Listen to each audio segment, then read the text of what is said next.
Olá, meu irmão e minha irmã em Cristo, aqui quem fala é Daniel Ribeiro, direto do meu quarto, não em secreto porque eu tô falando com você. Irmãos, hoje eu gostaria de conversar com vocês em relação ao dom de línguas, tá?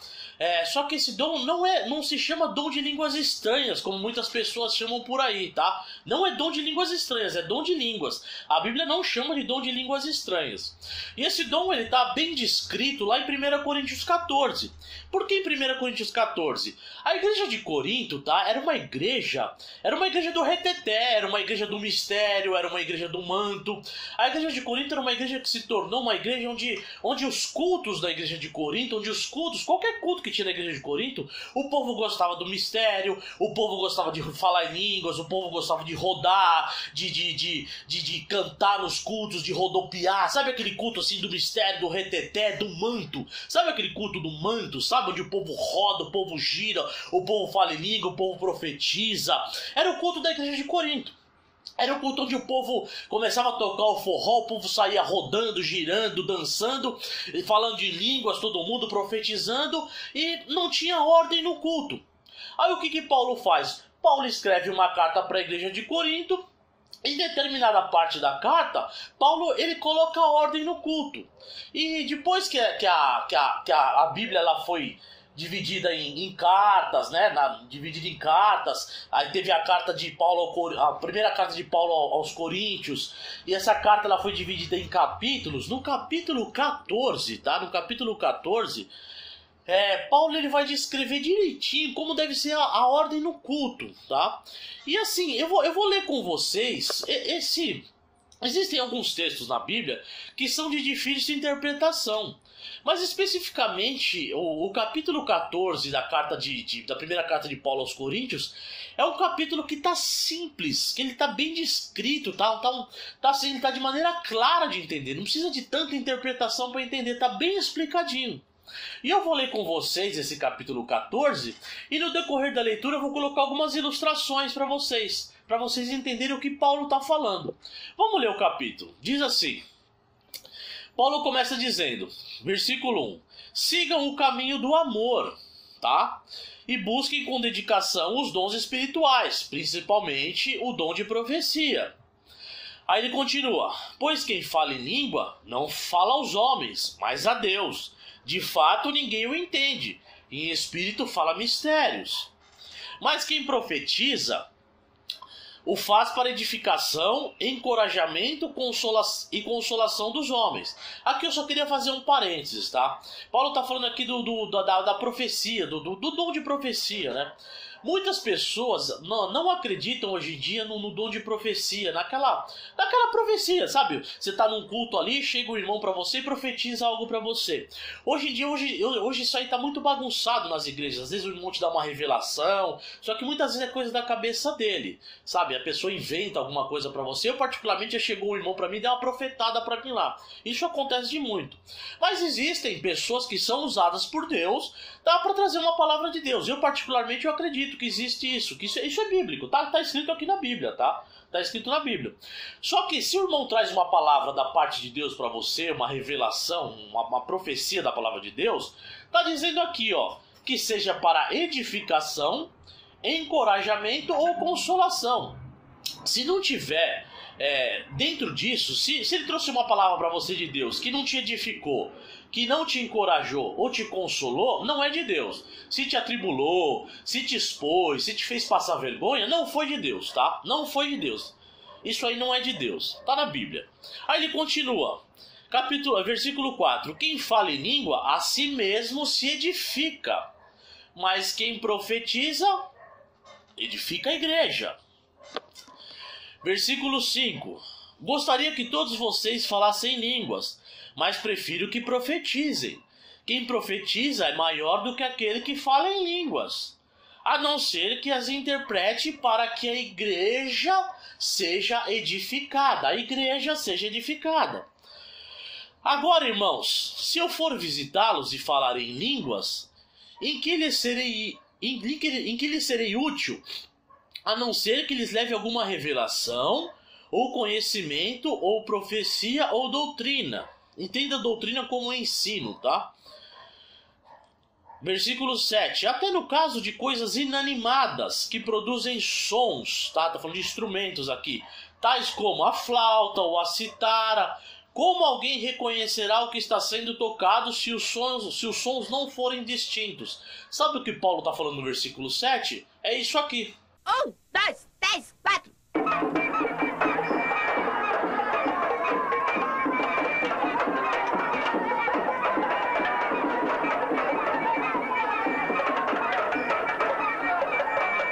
Além disso, se a trombeta não emitir som, se a trombeta não emitir um som claro, quem se preparará para a batalha?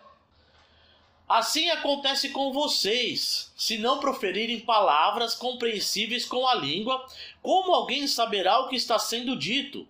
Vocês estarão simplesmente falando ao vento.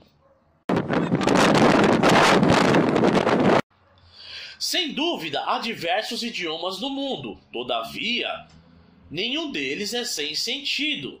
Portanto, se eu não entender o significado do que alguém está falando, serei estrangeiro para quem fala e ele estrangeiro para mim. Nisso, para vocês entenderem o que ele está falando aqui, entre outros idiomas do mundo, assim ele fala assim: portanto, se eu não entender o significado do que alguém está falando, serei estrangeiro para quem fala e ele estrangeiro para mim. Eu vou pedir para vocês, para um amigo meu, chama Gustafson, dá um recado para vocês. Gustafson, o que você acha do dom de línguas? Dá um recado aí pro meus amigos. Guten Tag. Geht schon wieder los da. Herzlich willkommen bei unserer Gottlos-Niederlassung in Leipzig. Mit unserem Spezialharz HPX3 reparieren wir jeden Steinschlag. Assim acontece com vocês, visto que estão ansiosos por terem dons espirituais. Procurem crescer naqueles que trazem edificação para a igreja. Por isso, quem fala em língua, ore para que possa interpretar. Pois se oro em língua, meu espírito ora, mas a minha mente fica infrutífera. Sabe o que Paulo está dizendo aqui, no versículo 14? Se eu oro em língua, ele está falando, meu espírito ora, mas a minha mente fica infrutífera. Esses cultos que tem muito reteté, muito mistério, só oração em língua, muito manto, sabe? Desce um rolo, tem um manto, só o reteté no culto. Ele está dizendo assim, ó, se eu oro, pois se eu oro em língua, meu espírito ora, mas a mente fica infrutífera. Eu lembro de um versículo que está lá em 2 Timóteo 3, 16, que diz assim: toda a escritura é inspirada por Deus e útil para o ensino, para a repreensão, para a correção e para a instrução. Se num culto só tem reteté e não tem a escritura de Deus, não tem a palavra de Deus pregada num culto, que é inspirada, né, para o ensino, para que você aprenda, você aprendendo, você vai ser repreendido. Você repreendido, você vai ser corrigido. Você corrigido, você vai ser instruído para a justiça.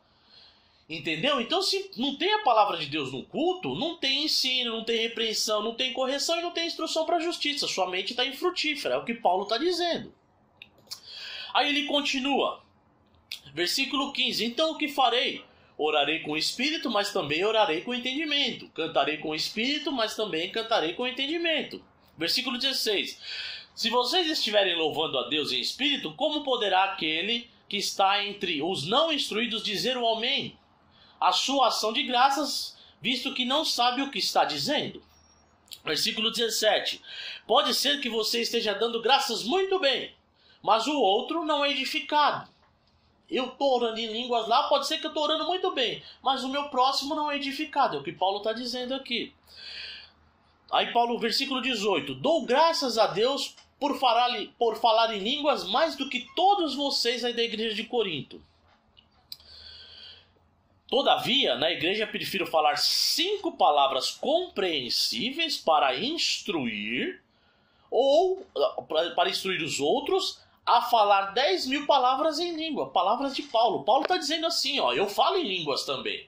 Ele não está proibindo falar em línguas. Paulo não está proibindo. Mas ele está falando assim, ó, entre os irmãos aí, eu prefiro falar 5 palavras compreensíveis do que falar 10.000 palavras que ninguém entende. É o que Paulo está falando aí. Entendeu? Aí ele continua aqui, ó, no versículo 20, irmãos, ele diz assim, irmãos, deixem de pensar como crianças,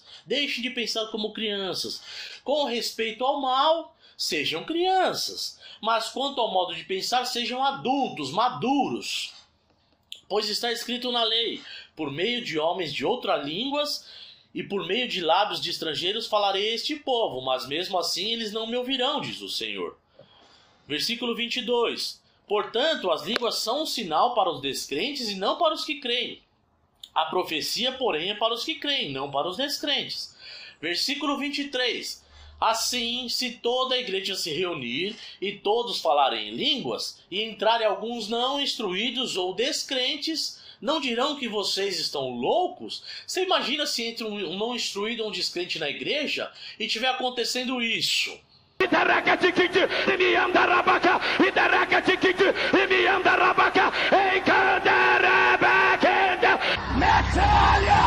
Metralha o inferno com línguas estranhas!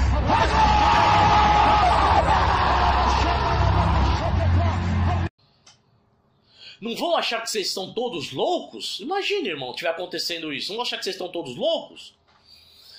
Versículo 24. Mas, se entrar algum descrente ou não instruído, quando todos estiverem profetizando, ele por todos será convencido de que é pecador e por todos será julgado. Redenção, justificação. E os segredos do seu coração serão expostos. Assim, ele se prostrará rosto em terra e adorará a Deus, exclamando: Deus realmente está entre vocês. Então Paulo está deixando muito claro aqui que o dom de línguas não edifica a igreja, a não ser que haja intérprete. Tá? Então ele está dizendo aqui, irmãos, procurem melhor os outros dons, procurem estar sempre em amor, entendeu, irmãos? Porque o objetivo da igreja é pregar salvação, redenção. A igreja tem que mostrar redenção, tem que pregar redenção. É o que Paulo está dizendo aqui, versículo 24. Mas se entrar um descrente ou não instruído, quando todos estiverem profetizando, ele por todos será convencido de que é pecador e por todos será julgado. E os segredos do seu coração serão expostos. Assim ele se prostrará rosto em terra e adorará a Deus, exclamando: Deus realmente está entre vocês. Amém, irmãos? Então aqui está muito claro o texto está direitinho aqui, 1 Coríntios 14. Amém, irmãos? Então, se essa palavra falou com vocês, se esse texto está na Bíblia, só não lê quem não quiser. Está na Bíblia, 1 Coríntios 14. Está na Bíblia, só não lê quem não quer. Amém, irmão? Se você gostou desse vídeo, se esse vídeo falou com você, se inscreve aí no canal, clica aí no botão inscreva-se aí, se inscreve no canal Maravilhosa Graça, que toda semana a gente vai estar postando um vídeo para abençoar a sua vida e a vida da sua família. Amém, irmãos? Fica na paz e Deus te abençoe. Maravilha!